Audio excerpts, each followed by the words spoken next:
Hello and welcome! You're watching Gaming with PengYou. I am PengYou and this is Airport CEO.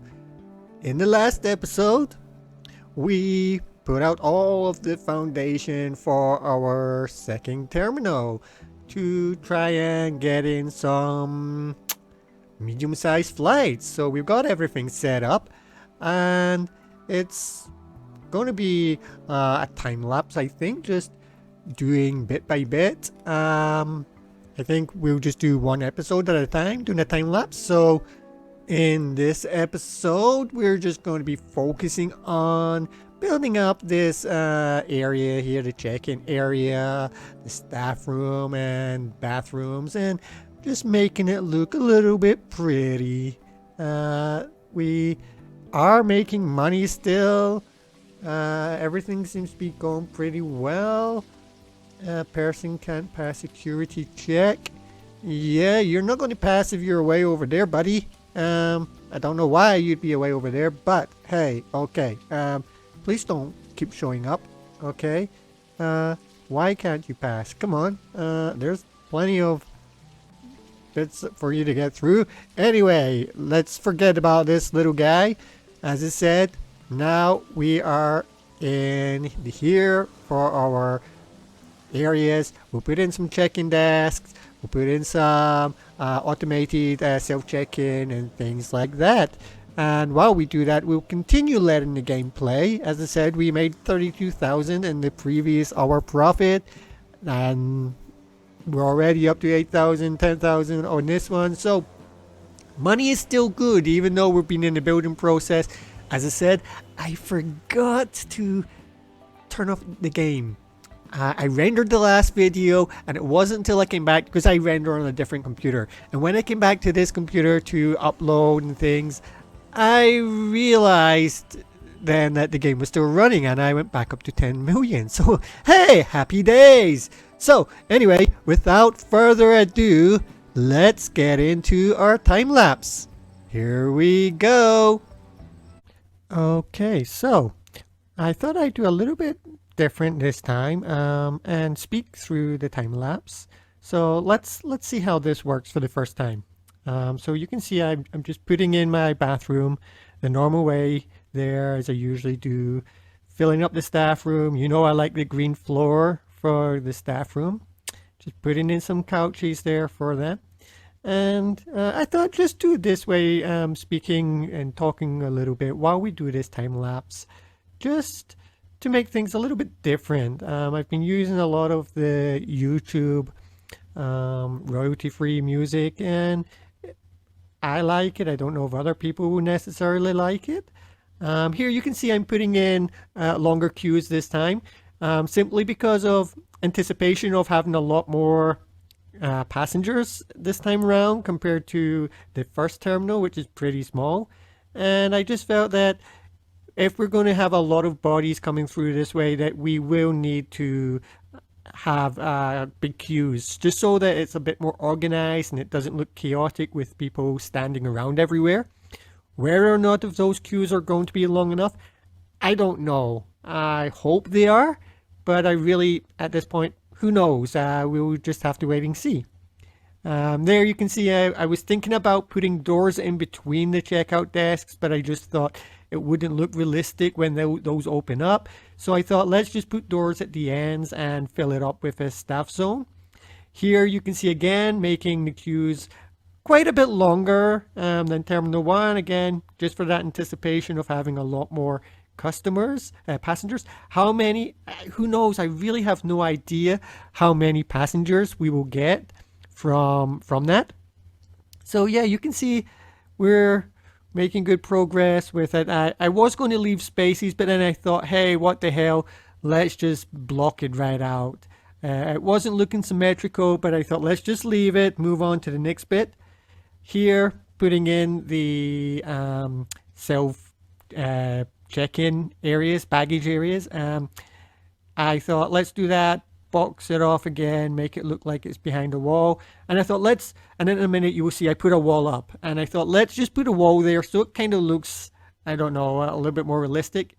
And I was thinking about walling off the whole colored bit of the flooring, but it wouldn't have left much space for the entry into the security queue. So I thought, let's just leave it open. And I put in quite a lot of chairs in this part. Like in the other terminal, there's no chairs at all, but I thought, let's do it. And here, a little laptop table. I thought, hey, that looks cool. And I tried to use the color. I did do Control and C for copy, and then tried to paste it over, but it didn't save my copy. So I went back and did it, and was able to change that. I thought about changing the color of the toilet, but it really blue. It looked awful, so I kept it white. And I just thought, let's just put this out, more hedging, try and make things that look a little bit nicer. And I just doubled those up, just for a bit of symmetry more than anything. And then it took me a while to find out what flooring it was that we used in that part. So you can see I was using quite a lot until I found the right color to match up the rest of the flooring. And then we put in the escalator bits to go down. And you can see I put some in the wrong areas there. I completely missed it, and I found it a little later. I don't know how I missed that. Put those three together. You can maybe see it there on the screen. And then I put in some vending machines. It's something we hadn't put in the other terminal yet, I believe. So I put them in just for the passengers in that waiting area to be able to have something to eat. And then we tiled off the back end of the security. Next, there you go. You see, I saw that mistake of the of the escalator going down.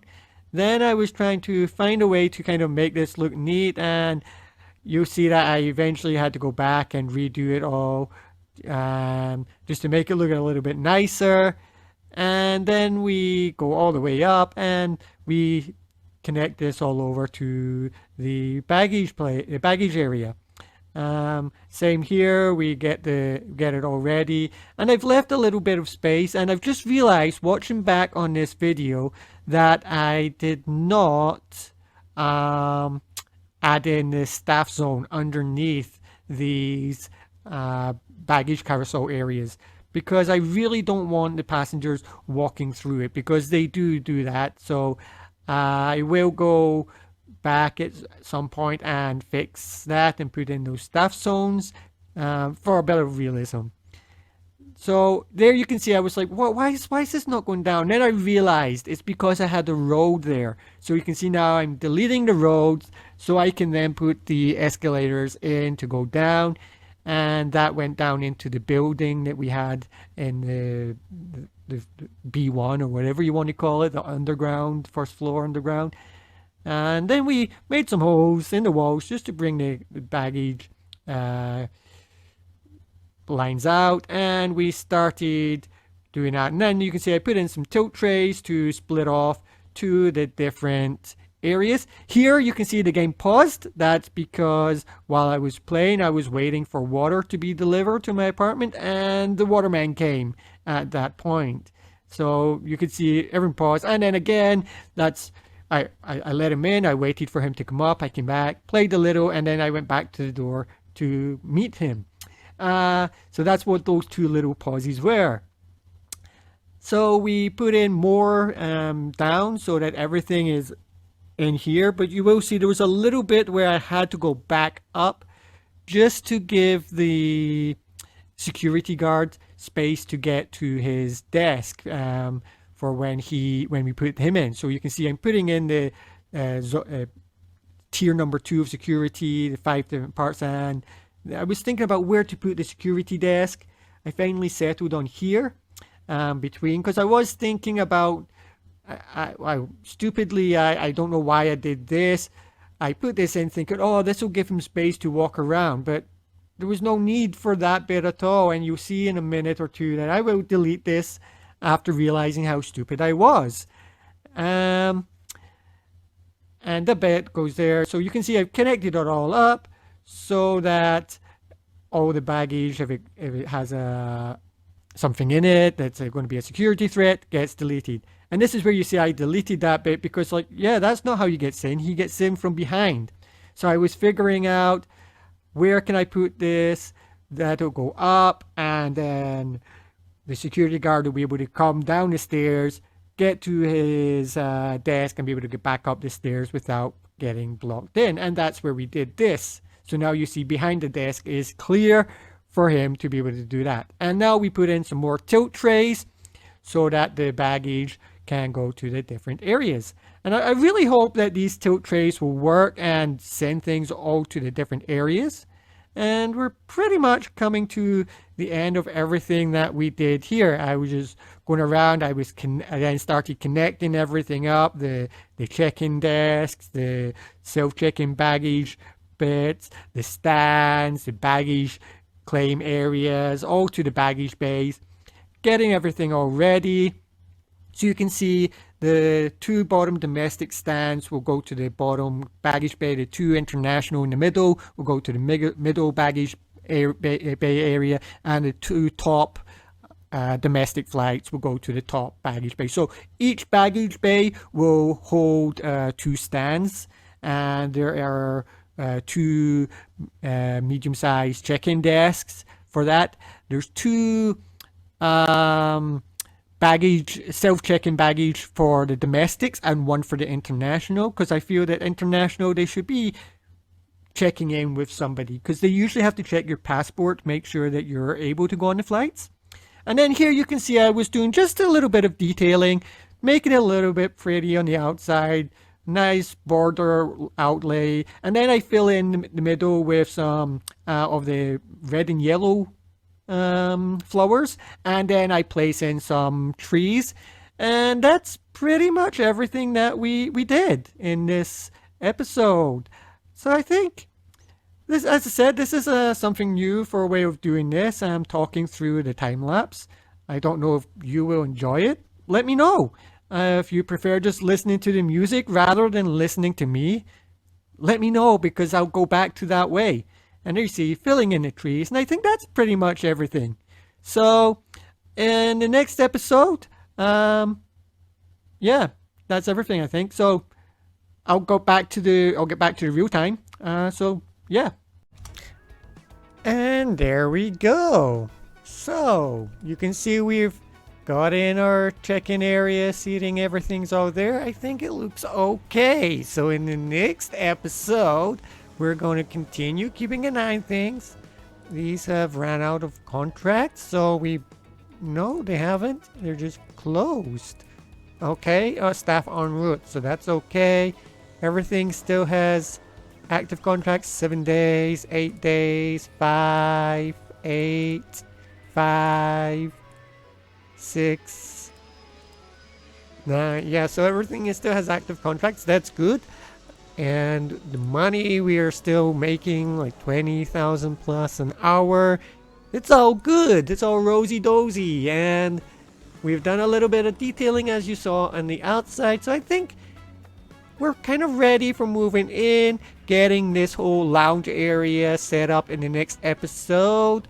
For, well, up here is going to be our duty-free area. So that'll be exciting. And yeah, so I think first we will do, actually first I think we will accept only domestic flights. So we'll do those first. So we'll get out this area, and we will also have to go upstairs and do all of the upstairs area. So that'll be the next episode. Once we've then kitted that up and detailed it all, we will then go into international and the episode after that, and that'll be this area, and this area is going to be like a big duty-free area, making us lots of sweet moolah. So I think that's everything for this episode. Thanks for watching. Don't forget, hit the like button if you like the video, subscribe if you haven't already. It really means a lot to me. Thanks very much for watching, and I'll see you in the next episode. Goodbye.